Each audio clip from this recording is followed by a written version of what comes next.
তারাতলার STP গোডাউনে ভয়াবহ অগ্নিকাণ্ডের ঘটনা ঘটেছে। আমরা যে চিত্র দেখাচ্ছি, যেখানে দেখা যাচ্ছে যে একাধিক যে কন্টেনার রয়েছে, এসি কন্টেনার, সেই এসি কন্টেনারের মধ্যে আগুন লাগে এবং সেই আগুনের ভয়াবহতা বাড়তে শুরু করে। ইতিমধ্যেই যে চিত্র দেখাতে বলবো ক্যামেরা পার্সন অতনু কুণ্ডুকে, যে এখনো পর্যন্ত কিন্তু কালো ধোঁয়া বেরোচ্ছে।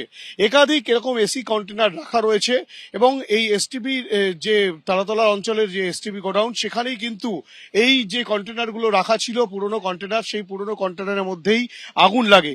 সেই আগুন লাগার পর স্বাভাবিকভাবে আগুনের ভয়াবহতা দেখার সঙ্গে সঙ্গে এলাকার মানুষজন দমকলে খবর দেন, দমকল আসে, তারাতলা থানার পুলিশ আসে ঘটনাস্থলে এবং গোটা ঘটনায় কিন্তু তারা যেটা চেষ্টা করছেন যে আগুনকে নিয়ন্ত্রণে আনার। আগুন আপাতত নিয়ন্ত্রণে অনেকটাই চলে এসেছে, কেননা যেটা দেখা যাচ্ছে যে বাইরে কিন্তু আর আগুন দেখা যাচ্ছে না, কালো ধোঁয়া বেরোচ্ছে। এই আগুন কিভাবে লাগলো সেই বিষয়টা খতিয়ে দেখা হচ্ছে।